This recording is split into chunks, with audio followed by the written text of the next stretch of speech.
All right, let's get straight into it. Today, we are cracking the code on your AQA GCSE Geography Paper 2. We're going to give you a full strategic breakdown and show you how to think exactly like an examiner so you can grab every single mark available. Okay, so here's our game plan. First, we're going to decode the paper itself.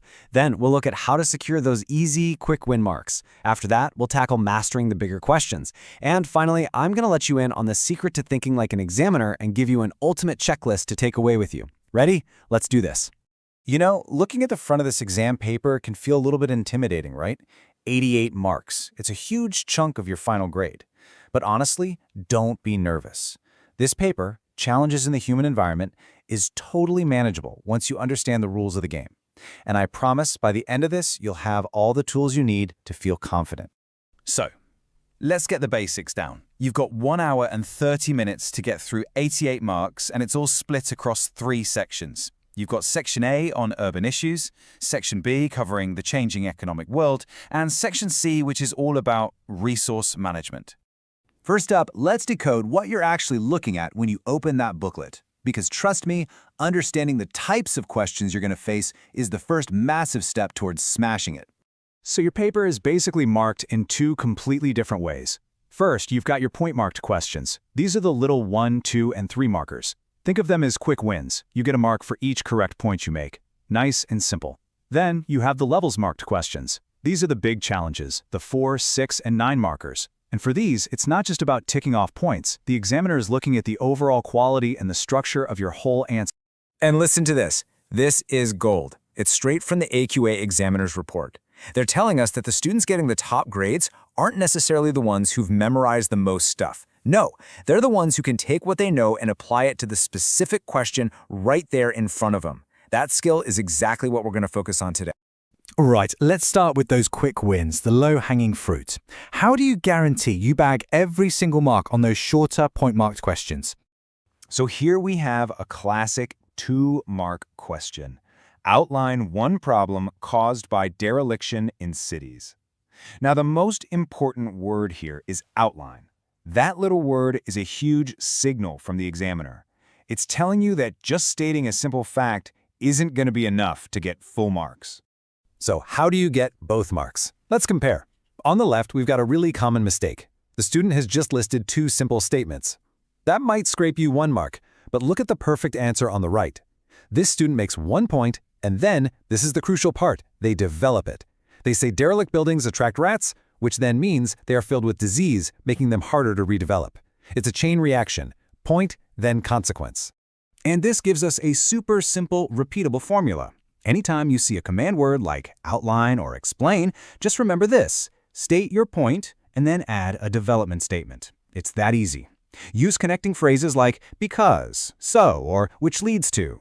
This one little trick is the key to turning a 1-mark answer into a full 2-mark answer every single time. Okay, let's move on to the higher mark questions and see how this all builds. Now, a huge number of these questions will give you a source, which the exam calls a figure. It could be a map, a graph, an article, whatever. And honestly, this is where so many students needlessly lose marks. Take a look at this question. Outline how globalization has caused economic change in the UK. But hang on, look at the instruction that comes right after it. Use figure 10 and your own understanding. The examiner is literally handing you a roadmap for how to get the marks. They're telling you what to do. And this student's answer is a perfect example of how to nail it. They don't just vaguely mention the figure, they actively use it. They pull a quote directly from the headline about relocating to Malaysia, and then they brilliantly link that piece of evidence to their own geographical knowledge about industrial decline in the UK. They've woven the figure and their own understanding together perfectly. That is a top-level skill. And if you're still not convinced, listen to the examiner themselves. They're saying it right here. Too often, students just ignore the source and write down a case study they've memorized. You cannot get credit for that in this type of question. If they give you a figure, you must, absolutely must, use it. It's a direct instruction. All right, so we've seen how to answer different questions. Now let's get into the why. Why are they asking you to use a figure? Why do you need to develop your points? It's because every single question is designed to test a specific set of skills. The exam board calls them assessment objectives, or AOs for short. And understanding these is like having the examiner's secret code. So let's decode it. First up, we've got AO1. This is your knowledge. This is all the pure geographical stuff you've learned in class and in your revision. All the facts, the key terms, the case studies. This is the foundation. It's your toolbox. Next up is AO2, and that's all about understanding. This is a big step up from just knowing facts. It's about explaining the connections, the how and the why behind everything. It's showing you really get the processes that make geography happen. And finally, we have AO3, application. Now, this is the big one. This is the key to the higher grades. Remember that globalization question, using the figure to build your answer? That was pure AO3. It's when you take your knowledge, your AO1, and your understanding, your AO2, and you apply them to analyze the information right there in front of you. The very best answers are always packed with AO3. Okay, let's pull everything we've talked about together. Here is a simple 5-step checklist you can use when you're revising and, more importantly, keep in your head during the exam itself. These are the 5 golden rules, and they come directly from what examiners say they're looking for. Number 1, always decode that command word. 2, use the figures. 3, apply your case studies. Don't just dump them on the page.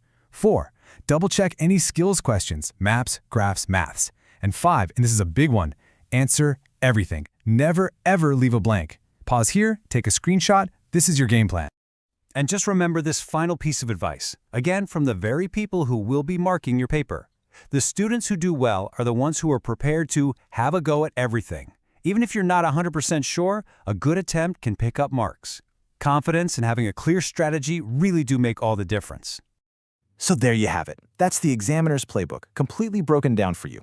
The only question now is, how are you going to use these insights to change the way you prepare for this exam? That's it from me. If you go into that exam hall with this strategy in mind, you are going to do brilliantly. Good luck. Before you go, everything we've just covered is pulled together in one place. It's called Cracking the Code, your guide to AQA GCSE Geography Paper 2. It helps you decode command words like outline, secure quick wins on low-mark questions, and build answers using point and consequence. It shows how to step up to bigger questions, use figures properly, and apply your own knowledge instead of dumping it.